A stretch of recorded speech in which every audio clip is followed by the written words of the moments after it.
backstage qui al Teatro Nadur di Cicciano.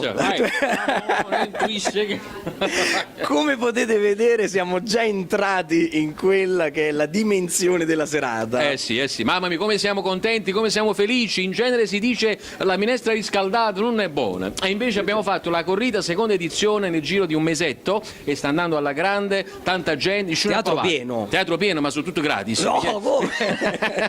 Scherzi a parte, veramente siamo felici e contenti perché ripartiamo un'altra volta da Cicciano e abbiamo scelto di nuovo il Teatro Nadur, ormai lo abbiamo adottato, lui l'ha adottato noi, tanta bella gente, ci fa tanto piacere. streetnews.it, partecipate in tanti e c'è una grossa novità stasera.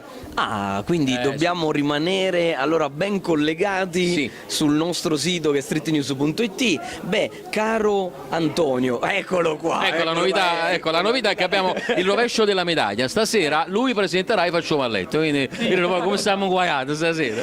Beh, Antonio, però volevo chiederti, tu stasera sei in veste di presentatore. Sappiamo che il presentatore della corrida ha un po' una veste particolare sul palco perché deve mettere a proprio agio questi concorrenti ed è la formula anche magica di questo programma che ha avuto tanto successo poi negli anni. È vero, il grande Corrado, in primis, senza nulla togliere a Gerry Scotti, ma Corrado è stato straordinario, una colonna portante della corrida. Assolutamente. E diciamo che io mi sento un po' presentatore e non presentatore perché è una veste nuova per il sottoscritto e è un presentatore informale. Se dovessi poi paragonarmi a uno dei presentatori vecchi, tra virgolette, Corrado mi potrebbe stare bene.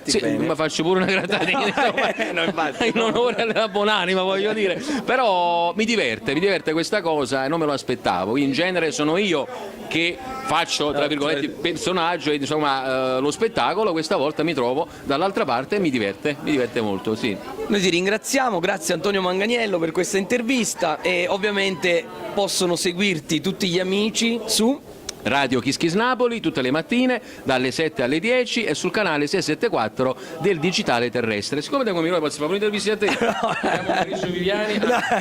Si sente che siamo in diretta, stiamo per partire. streetnews.it, ciao! Ciao!